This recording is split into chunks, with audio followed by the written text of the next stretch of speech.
India versus south Africa पहला test match पहले ही दिन का जब खेल शुरू हुआ था उसी वक्त से लग रहा था जिस तरह से इंडियन टॉप ऑर्डर बिखर रहा था। ये बात तो तय थी कि इंडिया की टीम बहुत ज़्यादा मुश्किलात का सामना करने वाली है इस टेस्ट मैच में।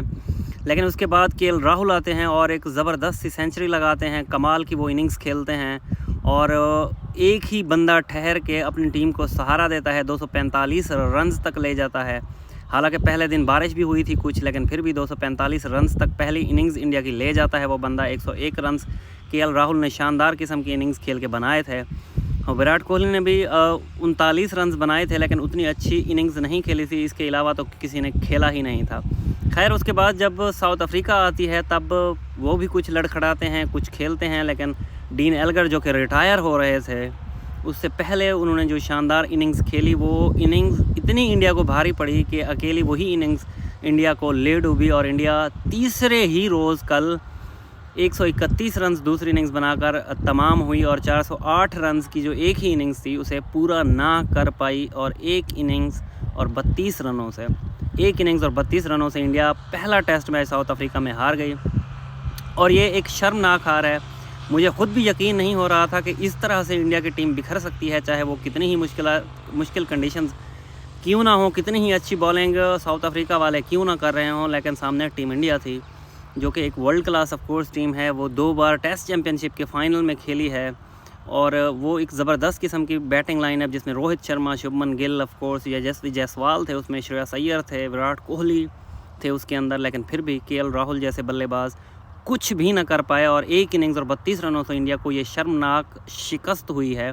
और इधर पाकिस्तान और ऑस्ट्रेलिया का जो दूसरा टेस्ट मैच जारी है उसमें पाकिस्तान जो है एक बार फिर वो मुश्किलात के सामने में है और बाबर आजम के आउट होने के बाद पाकिस्तान भी लड़खड़ा रही है और अभी तक 150 रन और उसको चाहिए हैं। मोहम्मद रिजवान और सऊद शकील अभी मौजूद हैं क्रीज पे, लेकिन फिर भी दोनों ही टीमें पाकिस्तान और इंडिया अवे सीरीज़ में मुश्किलात का सामना कर रही हैं। तो ये तो गिला किसी का बनता ही नहीं है अब कि इंडिया ने बहुत अच्छा कर दिया और पाकिस्तान ने नहीं किया, क्योंकि हम जो फैंस होते हैं वो हमेशा कंपैरिजन में लगे रहते हैं कि ये हार गए तो वो भी हार गए।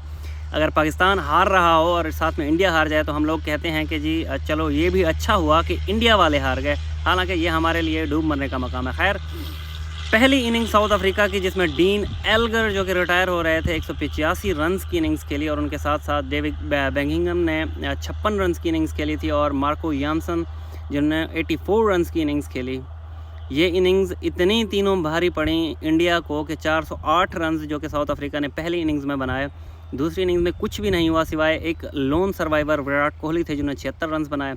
उसके बाद शुभमन गिल ऐसे बल्लेबाज थे जिन्होंने 2 का आंकड़ा पार किया और 26 रन्स बनाए। इसके सिवा कोई भी ऐसा नहीं था जिसने 2 का आंकड़ा पार किया हो, यानी कि 5-0 रोहित शर्मा के यशस्वी जायसवाल 5 रन्स बनाकर आउट हो जाते हैं। Shubman Gill 26, Virat Kohli 76 runs, Shreyas Iyer 6 runs, KL Rahul 4, Ravichandran Ashwin 0 runs बनाकर जाते हैं, शार्दुल ठाकुर 2 रन्स, जसप्रीत बुमराह 0 रन्स, मोहम्मद सिराज 4 और प्रसिद्ध कृष्णा नॉट आउट रहते हैं 0 पे। और इस तरह से 131 रन्स पे इंडिया की जो पूरी पारी थी वो सिमट के रह गई और इंडिया को एक इनिंग्स और 32 रनों से शर्मनाक हार हुई। चलो ये तो हो गई इंडिया की हार और डीन एल्गर जो हैं वो 185 रन्स जिन्होंने बनाए थे वो मैन ऑफ द मैच या प्लेयर ऑफ द मैच उन्हें कहें वो मिला है। और इंडिया की इतनी शर्मनाक शिकस्त के अब पूरा इंडियन मीडिया जो है वो चीख चीख के ये कह रहा है कि आपके जितने भी प्लेयर हैं वो किसी काम के नहीं हैं। कोई जो है यूएस में छुट्टियां मना रहा था, कोई कहाँ पे छुट्टियां मना रहा था। तो इंडियन मीडिया की तरफ से अब ये शोर है कि कोई कहाँ पे छुट्टियों पे था, कोई कहाँ पे छुट्टियों में था और ऐसे टेस्ट मैच मुश्किल कंडीशन में आप लोग नहीं जीत सकते। आपको प्रैक्टिस की ज़रूरत होती है, आपको कंसंट्रेशन की ज़रूरत होती है, बिल्कुल होती है। और साथ साथ एक ज़्यादा शोर है कि विराट कोहली ही अकेले बल्लेबाज थे जिन्होंने जो मुज़ाहिमत थी वो शो करवाई, हालांकि ऐसा बिल्कुल नहीं था। मैं कहता हूँ इस टीम में अगर इंडिया की तरफ से किसी ने परफॉर्म किया है, जिसे अच्छी परफॉर्मेंस कहते हैं, तो वो सिर्फ केएल राहुल की थी, क्योंकि जिस तरह से पहली इनिंग्स में इंडिया की जो इनिंग्स थी वो बिखर रही थी और केएल राहुल जस्ट 4 या 5 रन पे मौजूद थे जब 5 आउट हो चुके थे। वहाँ से वो 101 रन करते हैं, 245 रनों तक ले गए।